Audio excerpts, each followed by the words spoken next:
नमस्कार। VIP news में आपका बहुत बहुत स्वागत है। आपके साथ मैं हूं पल्लवी परिहार और रुक करेंगे खबरों की ओर। बसवा से एक घटना सामने आई है जहां खेत में गई महिला पर एक शख्स ने कुल्हाड़ी से हमला कर दिया, जिसके बाद स्थानीय लोग महिला को थाना ले गए, जहां पुलिस ने उसे उपचार के लिए अस्पताल में भर्ती कराया और आरोपी के खिलाफ मामला दर्ज कर मामले की जांच पड़ताल में जुट गई है।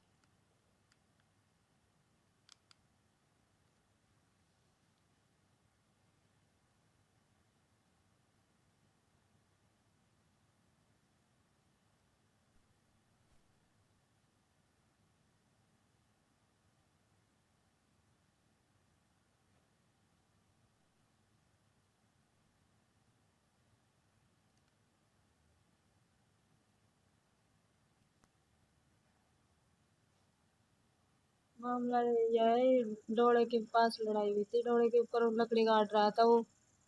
तो मेरी छोटी वाली बहन गई देखने के लिए, तो उससे कुछ बोला कि हमारी तरफ क्यों काट रहे हो आप। तो उसने पता नहीं कुछ बोला या ना बोला, उसने तो टाँचे की रोक दिया उसके माथे में। माथे पे रोकने के बाद में वो वहीं बेहोश हो गई। फिर किसी को पता चला तो हमारे पास आए। फिर हम घर से गए। घर से जाने के बाद में वो आई खेत में छूट कर, तो हमको रास्ते में मिली वो। फिर हम उसको लेकर बस वो पहुँचे थाने में। थाने में पहुँचने के बाद फिर पुलिस वाले बोले हमसे कि इसको हॉस्पिटल लेकर जाओ। फिर हम हॉस्पिटल लेकर गए, तो उसके 9-10 टाँके लगे। टाँके लगने के बाद में फिर हॉस्पिटल ने डॉक्टर ने मना किया कि बांदीकुई लेकर जाओ इसको, यहाँ पार नहीं पड़ेगी। फिर हम बांदीकुई लेकर गए। बांदीकुई भी मना कर दिया कि 2 से लेकर जाओ। फिर हम 2 से एडमिट कराई उसको। कराने के बाद में वो बेहोश हो गई मजा आने के बाद में, और उसकी गोली बंद हो गई और उसके हाथ में फ्रैक्चर है। आपका नाम? मेरा नाम कमलेश देवी है, मैं उसकी बड़ी बहन हूँ। मामला यह है। राजगढ़ कस्बे के प्रताप स्टेडियम में दशहरा महोत्सव समिति के तत्वाधान में विजयदशमी का पर्व बड़े ही उत्साह के साथ मनाया गया। इस मौके पर बुराई पर अच्छाई और असत्य पर सत्य की विजय के प्रतीक के तौर पर रावण का पुतला दहन किया गया। वहीं कार्यक्रम के तहत मेला चौराहे से भगवान राम, लक्ष्मण संग हनुमान और राम की सेना की आकर्षक झांकी निकाली गई।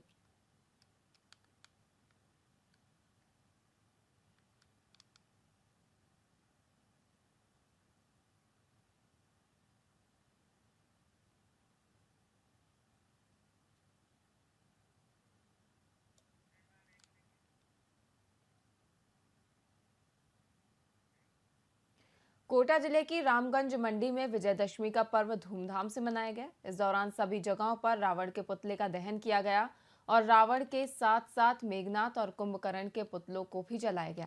इस मौके पर दशहरा मैदान में झांकियों का प्रदर्शन किया गया, जिसे देखने के लिए लोगों की भीड़ शाम से ही मैदान में उमड़ी रही।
रैनी से दो भाइयों के बीच कृषि भूमि के बंटवारे को लेकर विवाद का मामला सामने आया है, जिस मामले में भूमि को क्षेत्र के एसडीएम के आदेश पर पुलिस ने कब्जे में ले लिया है और रैनी पुलिस का बोर्ड भी लगा दिया गया है।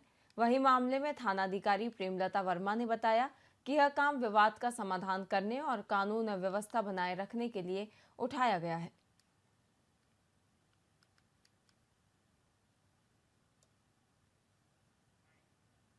नगर जामडोली में 42 बीघा भूमि विवादित भूमि थी, जिसमें दो भाइयों में आपस में विवाद था जमीन बंटवारे को लेकर के। जिसमें एसडीएम साहब के द्वारा 145 सीआरपीसी में कार्रवाई की गई, जिसमें रिसीवरी मन एसएचओ को नियुक्त किया गया। इसमें तहसीलदार साहब की टीम मौके पर पहुंची और मैं मेरी टीम के साथ मौके पर पहुंची। तहसीलदार साहब के द्वारा मुझे उक्त जो भूमि थी, विवादित भूमि, उसको कब्जेराज दिलवाया गया और रिसीवरी दी गई। रामनगर जामडोली में 42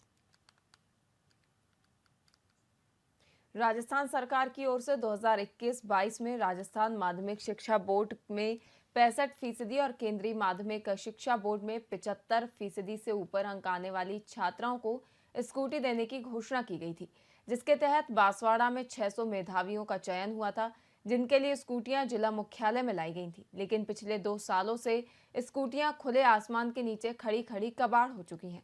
न ही इन्हें बांटा गया है और न ही मेधावी छात्रों को इसका लाभ मिला है।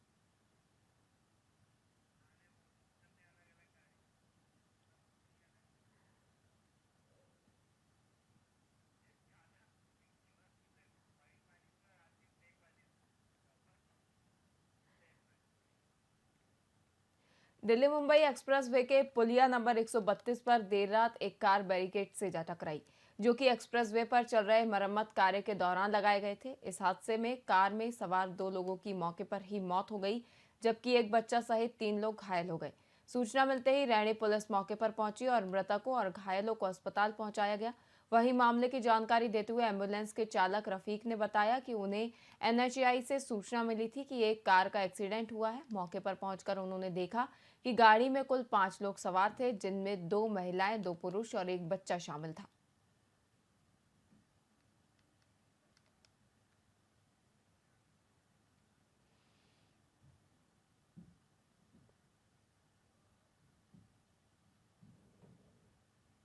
एक्सीडेंट हुआ है, तो वहाँ पे जब टीम पहुँची तो वहाँ पे गाड़ी में 2 लेडीज़, 2 जेंट्स और एक बच्चा था।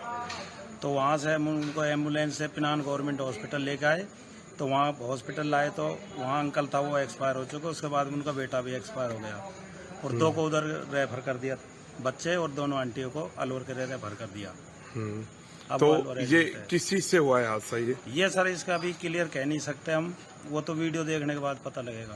सर मामला ये है कि एनएचआई पे कॉल आया था 1033 पे कि एक्सीडेंट हुआ है।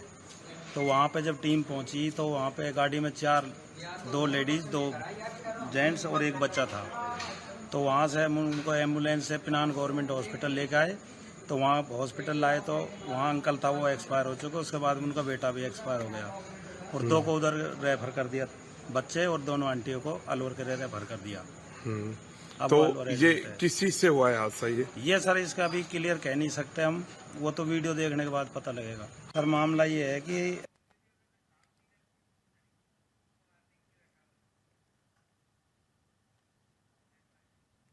आरएसएस के स्थापना दिवस और विजयदशमी के अवसर पर शहर में भव्य पथ संचलन का आयोजन किया गया। वहीं प्रांत प्रचारक बाबूलाल जी ने इस अवसर पर सभी को एक संदेश दिया। बता दें कि पथ संचलन की शुरुआत गांधी खेल मैदान से विधिवत पूजा अर्चना और शस्त्र पूजन के बाद हुई। इस कार्यक्रम में भाजपा जिलाध्यक्ष अजीत सिंह मेहता, सुनील जैन, जुगनू शर्मा सहित कई लोग शामिल हुए। बता दें कि पथ संचलन का शहर में जगह जगह पुष्प वर्षा कर स्वागत किया गया। वहीं यह आयोजन न केवल सांस्कृतिक धरोहर का प्रतीक है, बल्कि सामाजिक एकता और जागरूकता को भी बढ़ावा देता है।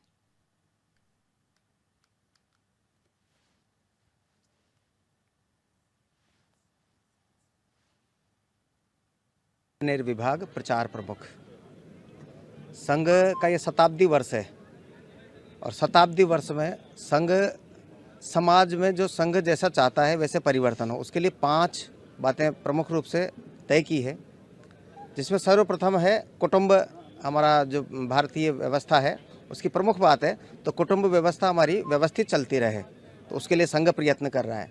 दूसरा है सामाजिक समरसता, जातिगत भेदों को सबको समाप्त करके और एक राष्ट्र भाव सबके अंदर आए, ऐसी प्रयत्न सामाजिक समरसता के नाते संगठन समाज में करने जा रहा है।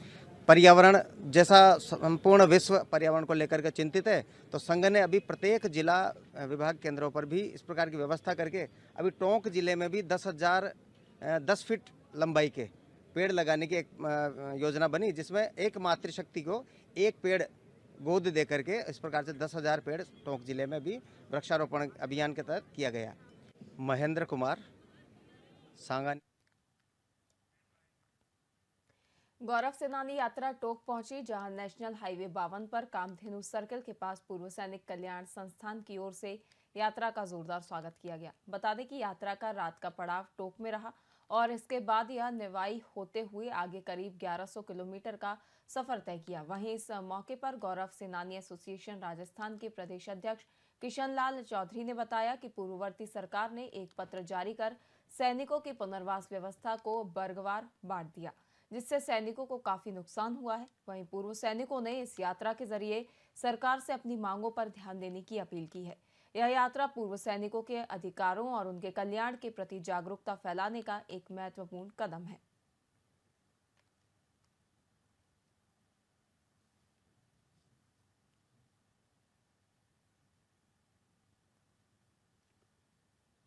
मैं कैप्टन किशनलाल चौधरी, अध्यक्ष राजस्थान प्रदेश गौरव सेनानी एसोसिएशन। ये जो यात्रा हमारी जो हम निकाल रहे हैं, ये सैनिक जागरूक यात्रा है। सैनिक जागरूक यात्रा का मतलब ये है कि ये 1100 किलोमीटर की हमने यात्रा निकाली है, जो जयपुर से चल के ब्यावर होते हुए, ब्यावर से नसीराबाद, अराई से मालपुरा, टोंक, और आज टोंक के बाद कल निवाई, लालछोट, गंगापुर सिटी, करौली, हिंडौन से बयाना और भरतपुर। देन फिर 13 तारीख को हम डीग और महुआ होते हुए दौसा, सिकंदरा ये यात्रा जाएगी। मैं कैप्टन किशनलाल चौधरी।